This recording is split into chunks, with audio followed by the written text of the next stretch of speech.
శ్రీమాత్రాయ నమః. మనం ఈరోజు ప్రతి ఒక్కరు అడుగుతుంటారు ఏంటంటే, నాకు లక్కీ కలర్ ఏమిటండి, లక్కీ కలర్ ఏమిటి అంటే, అది మీ పర్సనల్ చార్ట్ బట్టి ఉంటుంది యాక్చువల్గా. కాకపోతే జనరల్గా ఉంటుంది కదా అని అడుగుతుంటారు. ఆ విషయం నేను మీకు చెప్తున్నాను ఈరోజు. లక్కీ కలరు ఏ క్షేత్రానికి వెళ్తే మీకు మంచిది. అదేవిధంగా మరొక విషయం ఏంటంటే, సర్వసాధారణంగా ఇక్కడ కలర్స్ విషయంలో మీరు డ్రెస్ పరంగా కానీ కారు పరంగా కానీ తీసుకునేది వేరే ఉంటుంది, ఇంట్లో ఉండే కలర్స్ వేరేగా ఉంటుంది. ఇది మెయిన్గా చూసుకోవాలి. అలాగే నెంబర్స్ కూడా అంతే. వృషభం వారికి కనుక చూసుకుంటే, వృషభ లగ్నానికి అధిపతి శుక్రుడు. సో శుక్రగ్రహం ఏదైతే ఉందో మీకు నెంబర్స్ పరంగా చూసుకుంటే, శుక్రుడికి 6 నెంబర్, లగ్నాధిపతి పంచమాధిపతి బుధుడు 5 నెంబరు, భాగ్యాధిపతి శని చూసుకున్నట్లయితే 8 నెంబర్ మీకు లక్కీ నెంబర్స్గా తీసుకుంటారు. కానీ ఇక్కడ ఏంటంటే, ఒక్కొక్కసారి సమ్ టైమ్స్ మీకు నడుస్తున్న మహాదశ కనుక బాగుండి అదొక మంచి పోర్ట్ఫోలియో వస్తే ఆ నెంబర్ కూడా తీసుకోవడం మంచిదే, గుర్తుపెట్టుకోండి లక్కీ నెంబర్స్ విషయంలో. అదేవిధంగా మీరు పుట్టినటువంటి డేట్ ఆఫ్ బర్త్ని బట్టి కూడా తీసుకోవాలి. దాని గురించి వివరణ మీకు పూర్తిగా ఇస్తాను, వీడియో పూర్తిగా చూడండి. అదేవిధంగా ఏ ఆలయాలకి క్షేత్రాలకు వెళ్ళాలి వృషభం వారు, ఏ కలర్స్ మీకు బాగా కలిసి వస్తాయి అనేటువంటి అంశాలు చెప్తుంది నేనైనప్పటికీ, చెప్పిస్తుంది సాక్షాత్ లలిత అమ్మవారిగా భావిస్తూ, ఆ లలితాంబిక అమ్మవారి యొక్క అనుగ్రహం మీకు పరిపూర్ణంగా కలగాలని మనస్ఫూర్తిగా కోరుకుంటూ, ఇక్కడ గమనించుకున్నట్లయితే ఈ యొక్క జాతచక్రంలో అంటే మీకు లగ్నానికి అధిపతి శుక్రుడు, పంచమాధిపతి బుధుడు, భాగ్యాధిపతి శని అని చెప్పాను కదా. సమ్ టైమ్స్ ఏమవుతుందంటే, ఈ లగ్న పంచమ భాగ్యాధిపతుల కలర్సే తీసుకుంటారు సర్వసాధారణంగా. అంటే వైట్, గ్రీను, బ్లూ. ఈ మూడిట్లో అంటే శుక్రుడు బాగున్నాడా, బుధుడు బాగున్నాడా, శని బాగున్నాడా, ఈ మూడిట్లో ఏది బాగుంది, వాహన సంబంధించిన కలర్స్ తీసుకునేటప్పుడు మీరు పర్టికులర్గా వాహనాలకు మాత్రమే వాడాలి, ఇంటికి వాడకూడదు. ఇంటికి వాడేటప్పుడు ఏంటంటే, ఉత్తరంలో వైట్, తూర్పు ఆగ్నేయంలో గ్రీను, ఆరు నైరుతిలో క్రీము, వెస్ట్లో వైట్ వేసుకోవచ్చు కావాలంటే. కానీ వాహనం దగ్గరికి వచ్చేసరికి వేరేది ఉంటుంది లక్కీ కలర్. అదే లక్కీ కలర్ కదా, ఇంటికి వాడకూడదు. అయితే మేము వృషభం వారు వెళ్ళవలసిన క్షేత్రం ఎక్కువగా తిరుపతికి వెళ్తుండండి. తిరుపతికి వెళ్ళడము, విష్ణు సహస్రనామాల యొక్క శ్రవణము లేదా పఠనం చేయండి. ఖచ్చితంగా మీకు పూర్వజన్మ కర్మ అనేటువంటిది దగ్ధమవుతుంది. తద్వారా మీరు ఏదైతే ఇబ్బంది పడుతున్నారో లైఫ్లో, ఎందుకంటే వృషభ లగ్నం అంటే ఓపిక ఎక్కువగా ఉండేటువంటి లగ్నంగా చెప్తూ ఉంటాం. అప్పుడు ఓపిక ఎక్కువగా ఉంది, ఎంత ఓపికగా చేస్తున్నా నాకు ఎందుకు రిజల్ట్ రావట్లేదు అని బాధపడుతూ ఉంటారు. కాబట్టి అలా ఎప్పుడైతే ఓపిక ఎక్కువగా ఉన్నా రిజల్ట్ రావట్లేదు అన్నప్పుడు క్షేత్రానికి వెళ్తున్నప్పుడు కూడా మీకు బ్లాకింగ్ అంటాం మనం, అంటే భాగ్యచక్ర బ్లాకింగ్. ఆ భాగ్యచక్ర బ్లాకింగ్ అయినందుకు ఆ బ్లాక్ అనేటువంటిది క్లియర్ అవుతుంది ఈ క్షేత్రానికి వెళ్ళడం ద్వారా.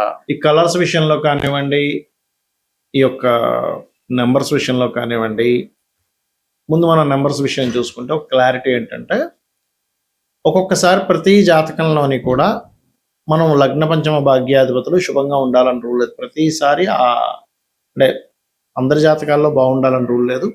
లగ్న పంచమ భాగ్యాధిపతులు కూడా పాడవుతుంటారు.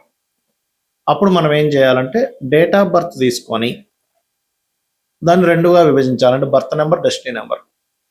మీరు ఉదాహరణకి 1లో పుట్టారు, 30 years లోపలైతే 1కు ఉన్నటువంటి నెంబర్ ఏదైతే ఉందో దానికి ఇచ్చే ఫ్రెండ్లీ నెంబర్స్ లక్కీ నెంబర్స్గా తీసుకోవచ్చు. 30 years దాటింది, డెస్టినీ నెంబర్ అంటే డేట్ని, మంత్ని, ఇయర్ని కూడితే వచ్చినటువంటి దాన్ని డెస్టినీ నెంబర్ అంటారు. దాన్ని తీసుకోవచ్చు, ఆ రకంగా చేసుకోవచ్చు. అయితే ఇక్కడ పర్టికులర్గా ఏంటంటే, ఈ రెండింటినీ కలిపి ఫిల్టర్ చేసుకోవాలి. అంటే ఏ గ్రహం బాగుంది, సరే ఇక్కడ నెంబర్ పరంగా ఇప్పుడు 1 నుంచి తీసుకున్నాం. 1కి ఎవరు ఫ్రెండ్స్ అంటే 1కి 1, 2, 3, అదేవిధంగా 5 నెంబర్ లక్కీ నెంబర్ అంటాము. అండ్ అదేవిధంగా 9 నెంబర్ లక్కీ అని చెప్తుంటాం కదా, 7 నెంబర్ లక్కీ అని చెప్తుంటాం. అయితే ఈ వీటిల్లో ఏది బెస్ట్ అట్లా చూసుకోవాలి ప్రతి నెంబర్కి కూడా. అంటే ఏ గ్రహం బాగుంది ఆస్ట్రోన్యూమరాలజికల్ పరంగా, ఈ 1 నెంబర్లో పుడితే ఏ నెంబర్ బాగుంది, 2 నెంబర్ పుడితే ఏది బాగుంది, అందులో ఆ గ్రహం ఏది బాగుందో ఫిల్టర్ చేసుకోవాలి. అది మీరు అకౌంట్ నెంబర్లకు కానీ ఫోన్ నెంబర్స్కి కానీ వాడవచ్చు. అయితే ఈ ఫోన్ నెంబర్ విషయంలో కూడా రైజింగ్ నెంబర్ ఉండడం చాలా మంచిది, పెట్టుకోండి. కార్ నెంబర్ కానీ ఫోన్ నెంబర్స్ కానీ. సమ్ టైమ్స్ మీరు అబ్జర్వ్ చేస్తే కనుక ఈ కార్ కలర్స్ విషయంలో కూడా ఇందాక మనం చెప్పుకున్నాం, మేష లగ్నానికి అయితే కుజుడు శుభుడు రెడ్ తీసుకోవచ్చు, లేదా ఆరెంజ్ తీసుకోవచ్చు, లేదా వృషభ లగ్నానికి అయితే శుక్రుడు శుభుడు అవుతాడు, అదేవిధంగా బుధుడు శుభుడు అవుతాడు, అండ్ శని శుభుడు అవుతాడు అని. అయితే ఇక్కడ ఏంటి, ఇప్పుడు వృషభ లగ్నానికే తీసుకుందాం. శని శుభుడు బికాస్ ఆఫ్ భాగ్య అండ్ దశమాధిపతి, ఒక రకంగా కొంత బాధకుడు కూడా అవుతాడు, కానీ శుభుడు కూడా అవుతాడు. మరి ఇలా అయినప్పుడు బ్లూ కలర్ వాడొచ్చా అంటే, శని కనుక మీకు బాగుంటే వాడొచ్చండి. శని పాడైపోయాడు మీ పర్సనల్ చార్ట్లో, అంటే పాపకత్తెరలో పడ్డాడు, పాపగ్రహాల మధ్యన పడ్డాడు, అప్పుడు మీరు యూజ్ చేయకూడదు ఆ కలర్ని. కలర్స్ ఒక లెక్క అయితే బ్రాండ్ కూడా చాలా ముఖ్యం. ఇక్కడ ఏదైనా కారు కానీ వాహనం కానీ తీసుకునేప్పుడు మీ పేరులో ఉండే మొదలక్షరాన్ని తీసుకొని ఆ బ్రాండ్లో ఉండే మొదలక్షరాన్ని క్యాలిక్యులేట్ చేస్తే అది మీకు పక్కగా కలిసి వస్తుంది కూడా, గుర్తుపెట్టుకోండి. ఇక ఈ క్షేత్ర సంబంధించినటువంటి విషయాల్లో కూడా అసలు క్షేత్రానికి వెళ్ళొచ్చు అని చెప్తున్నారు. అసలు క్షేత్రానికి వెళ్ళి ఏం చేయాలి అక్కడ అనే విషయం కనుక చూసుకున్నట్లయితే, ఇక్కడ మీకు ఏ క్షేత్రం వచ్చినా, ఉదాహరణకి నరసింహస్వామి క్షేత్రం వచ్చింది, లేదా సుబ్రహ్మణ్య స్వామి క్షేత్రం వచ్చింది, లేదా సూర్య ఆలయం వచ్చింది, లేదా వెంకటేశ్వర స్వామి ఆలయానికి క్షేత్రానికి వెళ్ళాలని వచ్చింది. మీరు అక్కడికి వెళ్ళి మీ యొక్క కర్మ తగ్గడానికి 3 రాత్రులు నిద్ర చేయండి. అక్కడ 3 రాత్రులు. కాశీలాంటి క్షేత్రానికి వెళ్తే 7 రాత్రులు చేయాలి, 9 రాత్రులు చేయాలని చెప్తూ ఉంటారు, ఇంకా మంచిదన్నమాట. చేసి ఆ 3 రోజులు కూడా మీరు బ్రహ్మచర్యం పాటించాలి, గుర్తుపెట్టుకోండి. ఆ 3 రోజులు కూడా అనుక్షణం మీకు ఇంకా వేరే పని పెట్టుకోకూడదు. అక్కడికి వెళ్ళి మళ్ళీ మనం లౌకిక సంబంధించినటువంటి ఇక్కడ బిజినెస్లు ఏంటి, ఇక్కడ పరిస్థితి ఏమిటి, ఇక్కడ ఎవరు ఏం చేస్తున్నారని, అక్కడ నుంచి మళ్ళీ ఇక్కడ సంబంధించిన లౌకిక సంబంధించిన విషయాలు మాట్లాడుకుంటూ ఉంటే మీరు క్షేత్రానికి వెళ్ళి వేస్ట్. అక్కడికి వెళ్ళామా ఇంకా మొత్తం అన్ని క్లోజ్ చేసి పడేసి ఆ దేవత సంబంధించిన దాంట్లోనే ఉండాలి. ఎందుకు అంటే మీ యొక్క కర్మని తగ్గించేటువంటి ఎనర్జీస్ క్షేత్రాలకు ఉంటాయి, కాబట్టి అక్కడికి వెళ్ళొచ్చేయండి. వచ్చిన తర్వాత కావాలంటే మీ లౌకిక సంబంధించిన దాంట్లో లేదు, అర్జెన్సీ ఉంది, దట్ ఈస్ డిఫరెంట్ కేస్. అదేవిధంగా ఏ క్షేత్రానికి అయితే వెళ్తారో అక్కడ ఎన్ని టెంపుల్స్ అయితే ఉన్నాయో అన్ని కవర్ చేసుకోండి. ఎట్టి పరిస్థితుల్లో క్షేత్రానికి వెళ్ళినప్పుడు అక్కడ ఉండేటువంటి సదుపాయాల గురించి పక్క వాళ్ళతో డిస్కస్ చేయడం, ఇక్కడ ప్రసాదం అంత బాగాలేదండి, అక్కడైతే భలే ఉంటుందని అనుకోవడం, లేకపోతే ఇక్కడ నీట్నెస్ లేదు, అక్కడైతే చాలా బాగుంటుంది అనుకోవడం. జడ్జిమెంట్లు చేయకండి దయచేసి.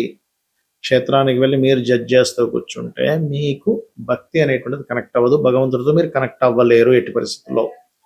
కాబట్టి ఇలాంటి మిస్టేక్స్ అస్సలు చేయకండి. ఎందుకంటే చాలా మంది అంటుంటారు, ఏమంటే మేము కాశీకి వెళ్ళాము, కంచికామాక్షి వెళ్ళాము, తిరుపతికి వెళ్ళాము, ఏంటో మాకు పనులు అవ్వట్లేదు. వెళ్తారు కానీ అక్కడ జడ్జి చేస్తూ ఉంటారు, లైన్లో నిలబడ్డారు, ఎంతో చాలా చూడట్లేదా, ఎందుకు మీరు లైన్లో నిలబడి చక్కగా మీరు ఆ దైవనామ స్మరణ చేసుకోండి. ఎందుకు చెప్తున్నా అంటే అవన్నీ కూడా డ్రాబ్యాక్స్ అవుతాయి మనకి. అంటే క్షేత్రం వెళ్ళిన ఫలితం కంటే కూడా పాప ఫలితాలు పడతాయి దానివల్ల. అందుకని జడ్జిమెంట్స్ చేయకండి క్షేత్రానికి వెళ్ళి. వాళ్ళు చూసుకునే వాళ్ళు సరిగా చూసుకోకపోతే వాళ్ళకి వస్తుంది పాపం, ఎవరైతే అధికారం ఉన్నారో వాళ్ళకి. ఇది మెయిన్గా. అదేవిధంగా క్షేత్రానికి వెళ్ళడానికి మీరు ముహూర్తాలు చూసుకోవాల్సిన అవసరం లేదు.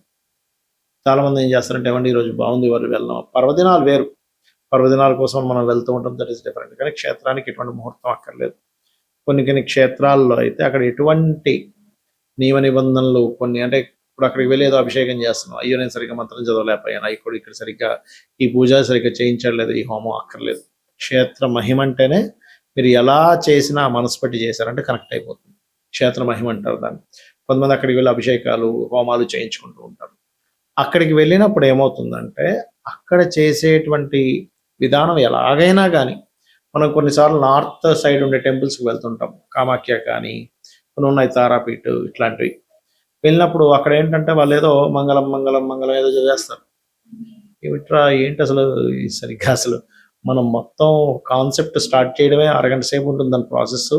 దాని తర్వాత అసలు పూజ ఒక 2-3 గంటలు ఉంటుంది, మంత్రం అంతా కూడా. ఇక్కడ ఏంటి 10 నిమిషాల్లో అయిపోయింది ఏంటి అనిపిస్తూ ఉంటుంది. అసలు వీళ్ళు చేశారా లేదో సరిగ్గా, మనకి ఫలితం వస్తుందో లేదో అని భయపడుతూ ఉంటాయి. ఏమీ భయపడకండి.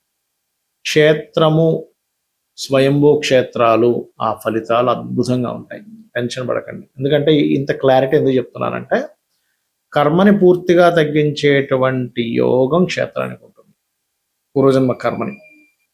అక్కడికి సిద్ధులు, దేవతలు, దివ్యం మనుష్యులు వీళ్ళందరూ వస్తూ ఉంటారు క్షేత్రాల దగ్గరికి, వాళ్ళు జపాలు చేసుకోవడానికి, తపస్సులు చేసుకోవడానికి.